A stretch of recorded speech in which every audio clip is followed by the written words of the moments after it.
On va démarrer sur ce débrief Reims-PSG, un partout. Le match a eu lieu samedi soir à 21h. Yacine, tu peux mettre la compo, je pense. Ouais. Luis Enrique qui avait fait tourner avec Hakimi, Nuno Mendes, Dembélé, entre autres, qui n'étaient pas là. Je ne sais pas si j'en oublie un autre. Je crois que c'est tout. En titulaire, Donnarumma, évidemment, dans les buts. Euh, Avant de rentrer dans le détail et des difficultés du PSG face au bloc bas, puisque ça fait quand même 2 matchs compliqués pour le PSG, votre avis général sur le match, qu'est-ce que vous en avez pensé? Allez, Nico, je commence par toi. Bah, écoute, c'était un match post-Ligue des Champions, comme on en a vu malheureusement très souvent.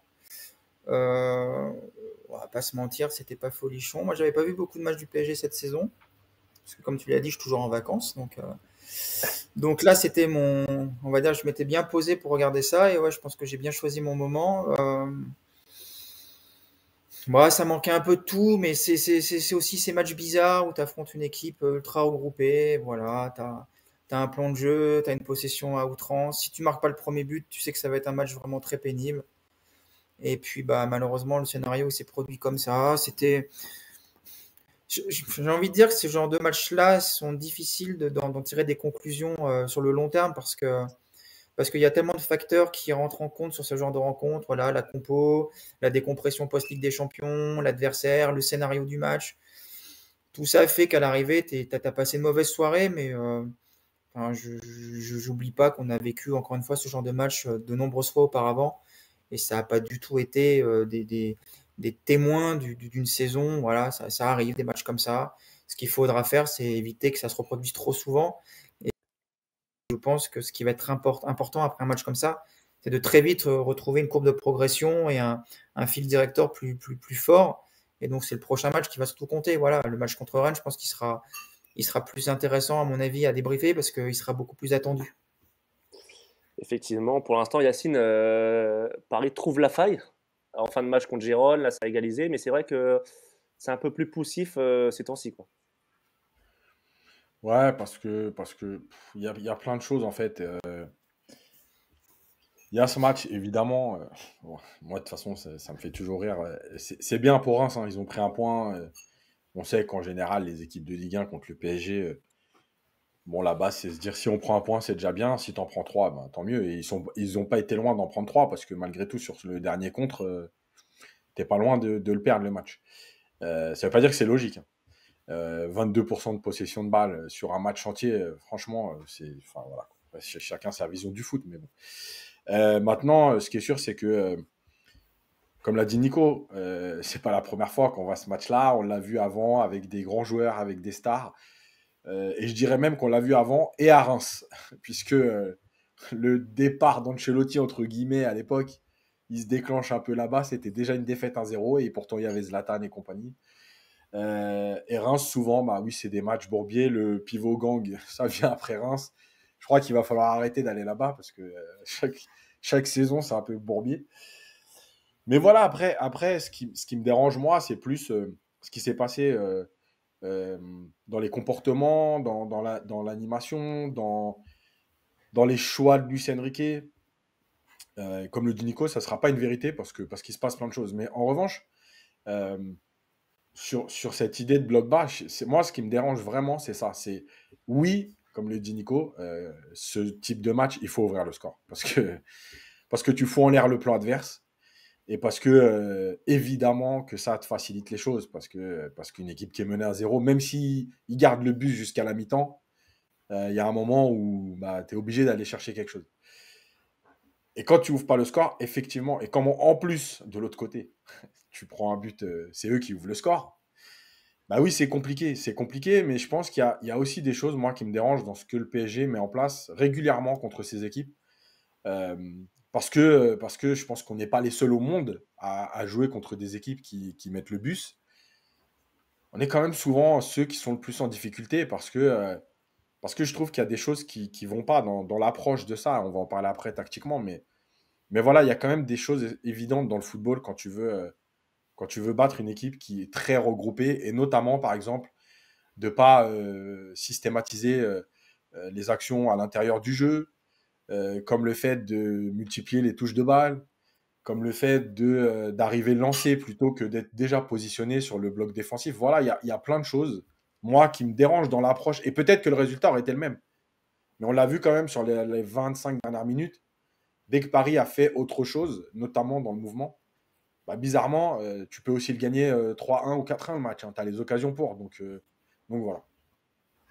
Nico, toi, qu'est-ce qui qu'est-ce qui te gêne plutôt dans cette difficulté pour le PSG de faire face au bloc bas? Pour toi, le problème vient d'où particulièrement? Est-ce que c'est dans la construction? Est-ce que c'est plus dans l'avant-dernier geste? Je sais pas, toi, ce que tu identifies un peu par rapport à ça. Clément, il a cru que j'avais passé mes brevets d'entraîneur ce week-end, je crois. Ouais, alors écoute, avec mon équipe à Cachan, non, non, euh, moi, je vois. En fait, sur les blocs bas, quand tu regardes un match de foot, en fait, c'est comme tu dis, enfin, faut pas avoir fait 15 ans au plus haut niveau pour se rendre compte qu'il faut de la vitesse, il faut du mouvement, et puis il faut de la provocation, du dribble, et puis tenter aussi sa chance un peu plus de loin pour le faire remonter. C'est des trucs qui sont un peu basiques. Après, je pense que Luis Enrique, il a une approche qui est différente de ce que nous on voit.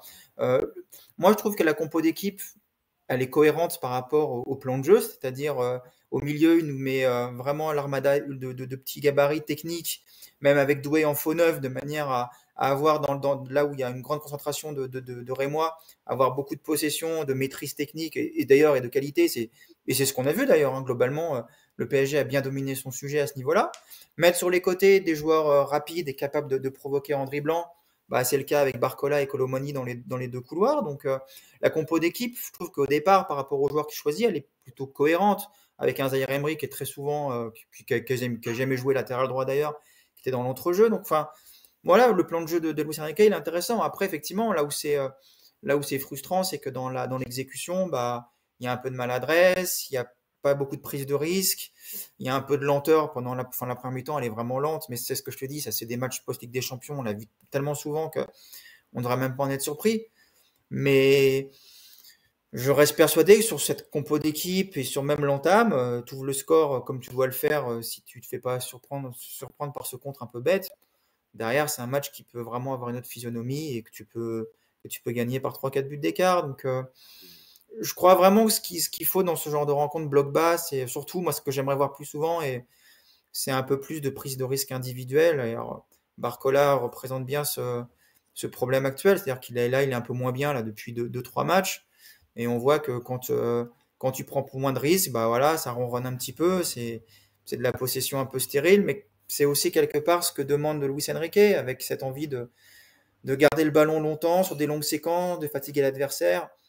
Il y a des matchs qu'on va aborder de la même manière, on va faire exactement la même rencontre et on va les gagner 3-4-0. Bon, bah juste celui-là, il a été parce qu'en face, Reims a profité. Enfin, tu vois, c'est pareil, hein, on nous a dit super leçon de Reims, c'est magnifique. Reims, ils ont eu 3 occasions dans le match, quoi. 3 paires de balles PSG. Il y en a 2 en première, il y en a une qui va au but, l'autre qui est contrée in extremis. Et en deuxième mi-temps, il y a la dernière action avec la frappe au-dessus. C'est tout. Il n'y a rien d'autre. Reims, c'est 3 erreurs du PSG, 3 occasions, voilà. Donc, moi, ce que j'aimerais surtout sur les matchs comme ça, c'est avoir effectivement un peu plus de vitesse. Ça, c'est une constante, malheureusement. Avoir un peu plus de joueurs, notamment au milieu, qui essayent de partir, comme peut le faire Vitinha, notamment, de partir sur 20-30 mètres pour essayer de casser un peu plus les lignes, ou du moins déstabiliser le bloc.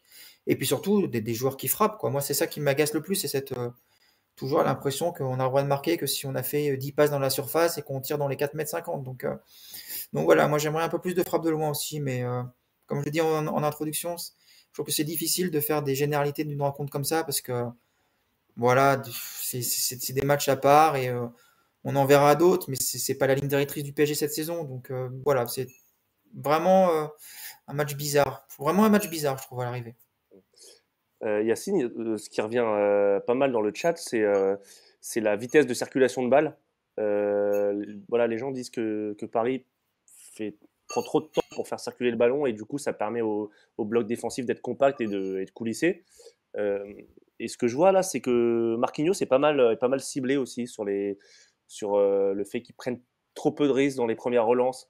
Est-ce que le problème, c'est pas ça aussi en partie, c'est comment le PSG fait circuler le ballon et la vitesse aussi à laquelle le PSG fait circuler le ballon. On en avait parlé après Gérone, où tu avais fait un visuel d'ailleurs très, très intéressant, où parfois il faut sauter des étapes pour faire trouver la faille dans le bloc adverse. Est-ce que ça n'a pas été ça le problème à Reims, la lenteur du jeu parisien? Mais si, bien sûr, parce que on fait toutes les passes, en fait. Pour aller de droite à gauche, on passe par tous les joueurs. Or, il faut à un moment donné sauter la passe pour faire coulisser le bloc, ou obliger le bloc adverse à coulisser plus vite, ou s'il ne coulisse pas, justement, à commencer à trouver des intervalles, etc. Donc ça, bien sûr. Il y a aussi le nombre de touches de balle que tu fais quand tu reçois le ballon. Si tu joues à une ou deux touches, évidemment que c'est aussi différent que quand tu fais 3, 4, 5 touches avant de te mettre dans le sens du jeu.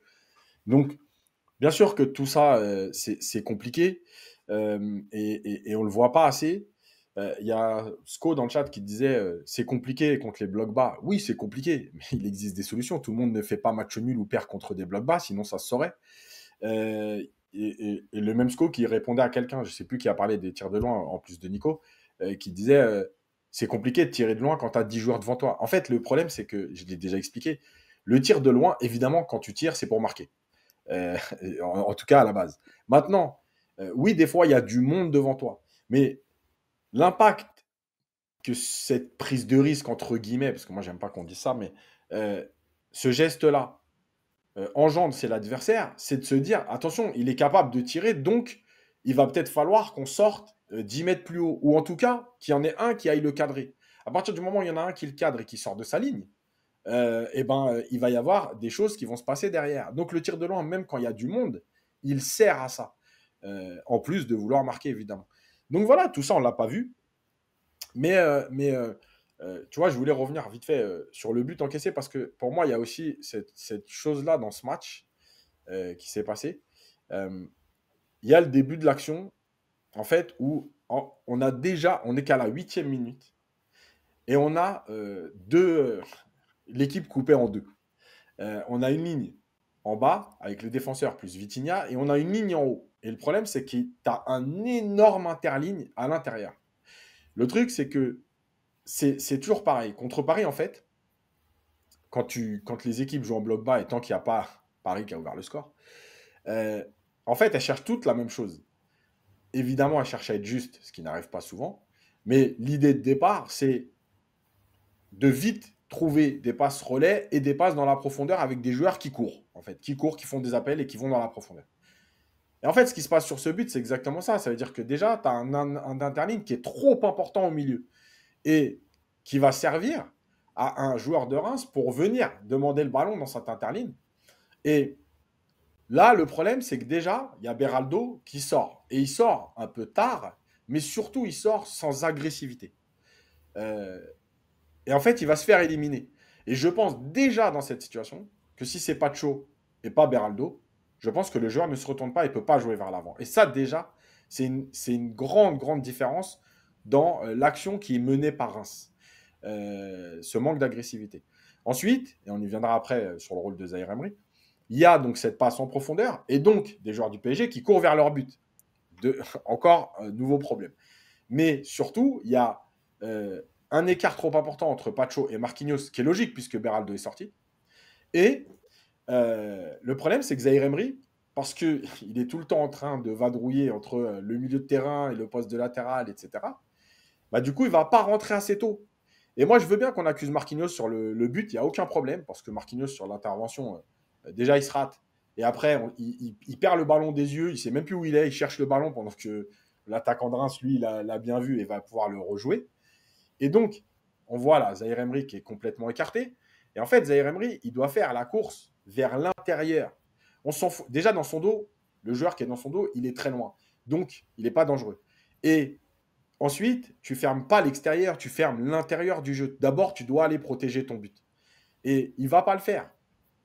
L'autre chose, c'est que quand on va voir après la course, donc Zahir Emery, il est toujours en retard et il vient encore une fois pas à l'intérieur du jeu. Donc il arrive devant la surface, il est toujours derrière son attaquant et sur le côté de son attaquant, il ne protège pas son but. Et la dernière phase de l'action, c'est le centre. Donc la reprise, Marquinhos, évidemment que Marquinhos, il manque d'agressivité et qu'il perd le ballon des yeux, donc il est coupable. Mais on a vu donc au départ les deux lignes écartées, la passe en profondeur, le manque d'agressivité. Et donc la dernière chose, c'est qu'on voit bien là sur l'action que Zaïre Emery, il est encore à l'extérieur. Ça veut dire que même si l'attaquant de Reims, quand il reprend le ballon, s'il l'avait mal repris et que y avait un joueur qui était devant, en fait, c'était l'attaquant de Reims qui était devant.